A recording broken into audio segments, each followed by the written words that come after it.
కొన్ని రోజులు మా మధ్య ఉన్నందుకే మీ చెల్లెళ్ళ మీద ఎంతో ప్రేమ పెంచుకున్నాం. అలాంటి బంగారం లాంటి పిల్లల్ని ఎంత దారుణంగా చంపేశారా దుర్మార్గులు. చావు బతుకుల్లో ఉన్న రోగి మా దగ్గరకు వచ్చినప్పుడు చివరి దాకా పోరాడి ఏ రకంగానైనా బతికించడానికి ప్రయత్నిస్తాం. అలాగే మనకి న్యాయం దొరకనప్పుడు ఏ మార్గంలోనైనా సరే చివరి దాకా మనం అందరం పోరాడాలి. అన్నా నువ్వు అను, వాళ్ళందరంతా చూస్తాం. ఆగండి ఆగండి. ఇంకా మీరు మా చెల్లెల మీద చూపిస్తున్న ఆదరాభిమానాలకి కృతజ్ఞుణ్ణి. మీ అందరి అండదండలు ఉంటే చాలు. ఆ దుర్మార్గుల్ని హతమార్చడానికి మీ బంగారు భవిష్యత్తు నాశనం చేసుకోవద్దు. వాళ్ళ సంగతి నేనే చూసుకుంటాను. మీరేం చేసినా మా అందరి సపోర్ట్ మీకు ఉంటుంది సార్.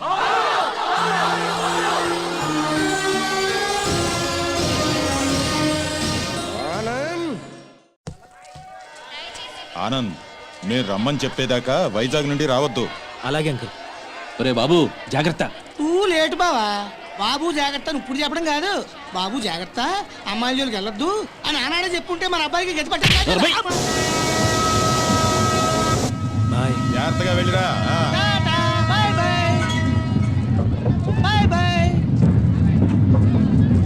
క్లబ్కి వెళ్దాం. అది కాదు బావా. బావా ఏంట్రా?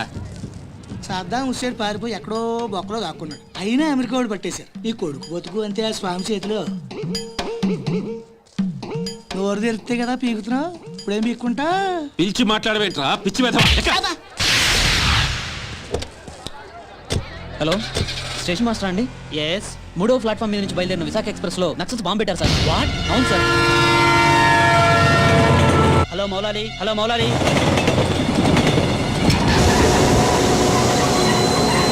ట్రైన్లో బాంబు పెట్టారంటే అందరూ పారిపోండి.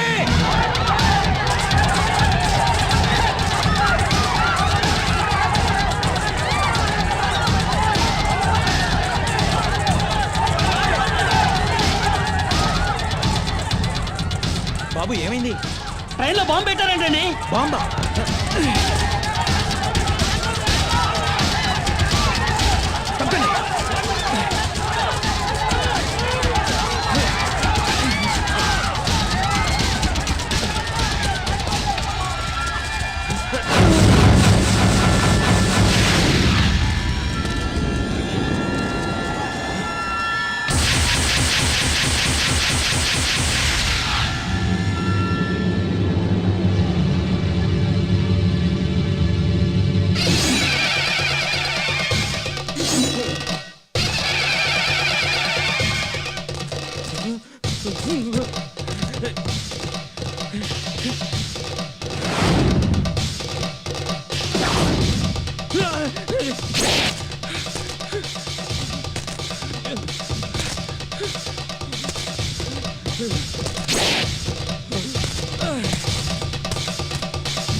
రఘు.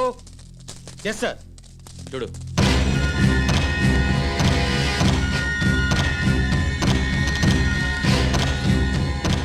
సార్ ఆనంద్ చచ్చిపోయాడు సార్. ఏమిటి సార్ అలా చూస్తున్నారు? మర్డర్ అయిపోయాడు సార్. మర్డరు. Arrest them. ఈ హత్య చేసింది మీరేనా? మాకంత అయోమయంగా ఉంది సార్. ఇక్కడ ఎవరేం మాట్లాడుతున్నారో మాకు అర్థం కావట్లేదు. మా అంతటా మేము పోలీస్ స్టేషన్కి వెళ్ళి చూసింది చూసినట్టు సాక్ష్యం చెప్పడానికి కోర్టుకు వస్తే సాక్ష్యమా? దేని గురించి సార్? ఆనంద్ హత్య గురించి సార్. నా చెల్లెళ్ళు సీత గీత. ఆ సీతాగీత ఉన్నారో పారిపోయారో లేచిపోయారో వాళ్ళని పట్టుకుని ఆగండి సార్. ఆనందని మా చెల్లెళ్ళు చంపటం మా కళ్ళారా మేమిద్దరం చూసాం సార్. ఆ సాక్ష్యం చెబుదామని మేమిద్దరం ఇక్కడికి వస్తే ఇదేమిటి సార్, అతి క్రూరంగా అతి దారుణంగా మేమే చంపామంటున్నారు. మీరే న్యాయం చెప్పండి సారు. అబద్ధం సార్, సీతాగీతలు చంపడం ఏమిటి? వాళ్ళు చంపే ఛాన్సే లేదు. ఎందుకు లేదు అంటే మా చెల్లెళ్ళు సీత గీత బ్రతికి లేరా? బతుకున్నారో బజాన పడ్డారో నాకేం తెలుసు? తెలియకపోతే నోరు మూసుకోండి. అబ్జెక్షన్ సార్, ఒక సిన్సియర్ లాయర్ని పెట్టుకుని కోర్టులో నోరు మూసుకోమన్నా నేరం. మిస్టర్, అయ్యా మీరు గౌరవంగా మాట్లాడండి. హాయ్, మేం పల్లెటూరు అండి. కోర్టులో ఎలా మాట్లాడాలో తెలియక కాస్త నోరు జారామండి. It's all right. అయ్యా లాయర్ గారు, ఇది కోర్టు కాబట్టి బ్రతికిపోయావు. ఇదే బయట అయితే నరికి పారేసేవాడిని. అయ్యా జడ్జి గారు, లాయర్ గారికి సారీ చెప్పానండి. చెప్పాడు సార్. ఓకే ఓకే, మీరు చూసినంత చెప్పండి. మా చెల్లెళ్ళు ఇద్దరు రైల్వే స్టేషన్ రైలు ఎక్కడం చూసామండి. ఆదరాబాదరాగా మేమిద్దరం వెళ్ళి రైలు ఎక్కామండి. ఊరు బయటకు వెళ్ళిన తర్వాత రైలు ఆపి ఆ అబ్బాయిని అతి దారుణంగా చంపారండి. చంపేసి పారిపోతుంటే జరిగిందేదో జరిగిపోయింది, తిరిగి రమ్మని చెప్పావు సార్. మేం రావు, చంపాల్సిన వాళ్ళందరి చంపేసి గాని మీ దగ్గరికి రావని చెప్పి వెళ్ళిపోయారండి. ఎక్కడికి వెళుతున్నారమ్మా అని మా ఆవిడ అడిగితే మా అన్న దగ్గరికి అని చెప్పారండి. అన్నా అన్న ఈ మాట విన్నారు కదా, note this point sir. Lawyer గారు, అన్నంటే ఈ అన్న కాదండి. మరి ఏ అన్న సార్? అడవిలో అన్న. ఆ అన్న దగ్గరే ఉంటాం. అక్కడికైతే ఎవరూ రారు. ఆ అన్నే మాకు అండ, ఆ అన్నే మాకు కొండ అని అన్నారండి. ఎవరు బాబు ఆ కొండ? అదేనండి, మీలా పొడుగ్గా నల్లగా పరమ నీచంగా ఉంటాడండి. నల్లగా పొడుగ్గా నీచంగానా? ఎవరా పెద్ద మనిషి? వాడు పెద్ద మనిషి కాదండి, పెద్ద ఎదవ. వీరప్పను, మీసాల వీరప్పను. ఎలాగైనా మా అమ్మాయిల్ని పట్టుకోమని చెప్పండి సార్. మా చెల్లెలను పట్టుకుంటే వీరప్పని దొరుకుతాడు. వీరప్పని పట్టుకున్నా మా చెల్లెలు దొరుకుతారు. ఒక్క దెబ్బకి ముగ్గురు దొరుకుతారయ్యా. 3 రాష్ట్రాల సమస్య కూడా తీరిపోతుందయ్యా. మళ్ళీ ఇలాంటివన్నీ జరగకుండా ఉంటాయండి. వెంటనే అడవికి వెళ్ళి పట్టుకోమనండి సార్. కొద్దిగా మన ఇన్స్పెక్టర్ గారిని పోలీసుల్ని అడవికి పంపితే పని అయిపోతుందయ్యా. ఎవరి పని? మీ అందరి పని. ఈ కేసులో మేమే ప్రత్యక్ష సాక్షులం, నిందితురాళ్ల ఆచూకీ కూడా చెప్తాం అని చెప్తున్న ఈ స్వామి కనకమహాలక్ష్మి దంపతుల మాటల్ని పరిగణనలోకి తీసుకుని ఈ హత్యలో సీతా గీతలు చేశారనే అనుమానంతో పోలీస్ డిపార్ట్మెంట్ని సత్యమంగళం అడవుల్లోకి వెళ్ళి సీతా గీతలతో పాటు వీలైతే వీరప్పన్ని కూడా పట్టుకోవాల్సిందిగా ఆదేశాలు జారీ చేయటమైంది.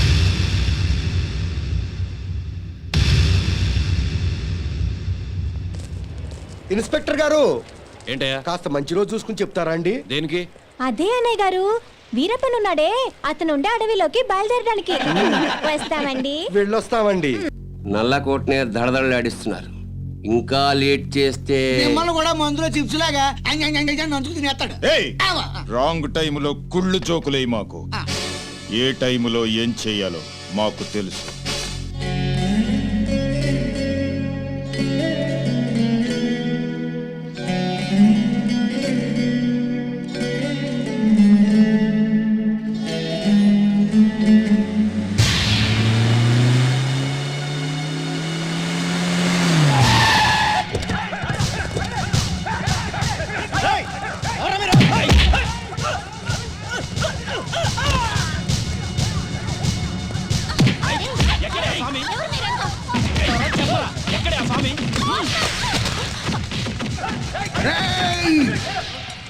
నన్ను చంపడానికి వచ్చి ఆడబడుచుల మీద చేయి చేసుకుంటారా చవట్టల్లారా? మీలో మీలో మీలో కలేజా ఎవరికున్నా సరే నన్నట్టుకోండిరా.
ఎవడ్రా మిమ్మల్ని పంపింది? బాపినీడు. పాపనీడు. బాపినీడు స్పీకింగ్. ఇక నువ్వు స్పీకటానికి ఉండవురా. రెచ్చిపోకు. ఈ రోజు రాత్రి 10 గంటలకు నీ క్లబ్బులోనే నిన్ను హతమారుస్తాను. ఎవడ్రా మాట్లాడేది? స్వామినిరా.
నన్ను చంపొద్దండి.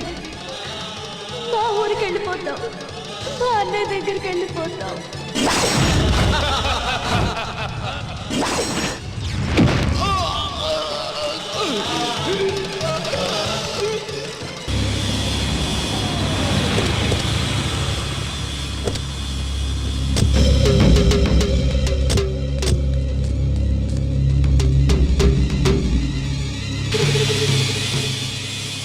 సార్ ఈ హత్య ఎలా జరుగుతుందంటారు? ఇప్పుడేగా వచ్చాం ఎంక్వైరీ చేసి కోటేశ్వరరావు గారు మీరేం కంగారు పడకండి, మనం పోలీస్ సెక్యూరిటీ పెట్టించుకుందాం. పోలీసులు ముఖ్యమంత్రిని కాపాడడానికి నానా పాటలు పడతా ఉంటే ఇంక మిమ్మల్ని ఏం కాపాడతారండి? కరెక్ట్ గా చెప్పావురా బామ్మరిది. నా థింకింగ్ ఎప్పుడు కరెక్ట్ గానే ఉంటుంది బావా. అందుకే ఓ 25-30 లక్షల రూపాయలు నా పేరుని పెట్టావనుకో, ఓ చిన్న ఇల్లు కొనుక్కుని చచ్చిపోయినోడు పెద్దదినన్నాడు స్టీల్ గ్లాస్ మీద పేరు రాయించుకున్నట్టు నా ఇల్లు మా బావ ధర్మం అని నీ పేరు రాయించుకుంటాను బావా. ఏమయ్యా మంచి చెడు లేకుండా నోటికి ఏదొస్తుంది ఒకటమేనా? ఆడెప్పుడు జరిగేదే చెప్తాడు. మీకేమన్నా పిచ్చెక్కిందా? బాలవాక్కు బ్రహ్మవాక్కు అని బామ్మది వాక్కు బ్రహ్మవాక్కు ఏమిటండి? ఏయ్ బామ్మర్ది, ఆ స్వామి వాడి పెళ్ళాం పోతే ₹1,00,00,000 రాయించు, నేను పోతే ఆస్తి మొత్తం రాయించుకోరా. అయినా నీకేం కాదులే బావా, 100 ఏళ్ళు బతుకుతావు.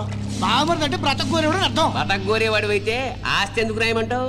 నేను బతకూరినంత మాత్రం మా బావ బతుకుతాడు. ఆ స్వామి బతకనివ్వాలి కదా. అనుమానం లేదు రఘు, ఈ మర్డర్ కూడా ఆ స్వామి చేసి ఉంటాడు. ఇన్ని మట్టలు చేస్తున్నా కూడా మన డిపార్ట్మెంట్ చిన్న క్లూ కూడా దొరకకుండా చేస్తున్నాడు. అది కదా హైలైట్. సార్లు ఏంటా అర్ధరాత్రి పూట? ఏం లేదండి, స్టేట్ క్లబ్ ఓనర్ బాపిరెడ్డి గారిని చంపిన వాళ్ళని నేను ప్రత్యక్షంగా చూశానండి. ఎవరు? నా చెల్లెళ్ళు సీత గీత సార్. అలానా? ఆ. ఎలా చంపారు సార్ తమరు చెల్లెళ్ళు? రోట్లో కందిపప్పుని రోకలితో దంచినట్టు దంచి నీళ్ళల్లో ముంచి చంపేశారు సార్. అబ్బా, మీ చెల్లెళ్ళకి సపోర్ట్ గా ఆ వీరప్పన్ కూడా వచ్చాడా సార్? వీరప్పన్ రాబట్టే కదా సార్ మా చెల్లెలను పట్టుకోలేకపోయాను. అవునా? తుపాకీతో భయపెట్టాడా సార్? లేదండి, ఏనుగు దంతంతో పొడుస్తానికి వచ్చాడు సార్. ఏంట్రా నువ్వు పోలీసులతో ఆడుకుంటావురా? జడ్జి గారు, జడ్జి గారు, ఈ సమాజంలో న్యాయం జరగదా? న్యాయం చేతులు ఎంత పొడవైనా సాగుతాయంటారు. మరి అదే నిజమైతే ఈ రోజు స్టేట్ క్లబ్ ఓనర్ హత్య జరిగేది కాదు కదా అంటున్నాడయ్యా స్వామి. సార్ ఏమి సార్ అయ్యా, మీరు ఆ రోజే అడవికెళ్ళి అతని చెల్లెళ్ళని పట్టుకుని ఉంటే ఈ రోజు ఈ మర్డర్ జరిగేదా? జరిగేది కాదు సార్. అంటే స్వామి చెప్పినట్టు మీరు డ్యూటీ చేయకుండా తప్పతాగి పడుకుంటున్నారు అన్నది నిజం అన్నమాట. Sorry sir. I don't want your explanations. మీరు ఈ రోజే సత్యమంగళం అడవులకు బయలుదేరి వెంటనే సీతా గీతల్ని పట్టుకోండి, వీలైతే వీరప్పని కూడా. ఓకే సార్, ఈ రోజే బయలుదేరుతాం సార్. ఓకే. నీ ప్లాన్ నాకు తెలుసు స్వామి. నువ్వు జడ్జి గారికి ఫోన్ చేసి మమ్మల్ని అడవికి పంపించి నువ్వు కోటేశ్వరకు చెక్ పెట్టాలనే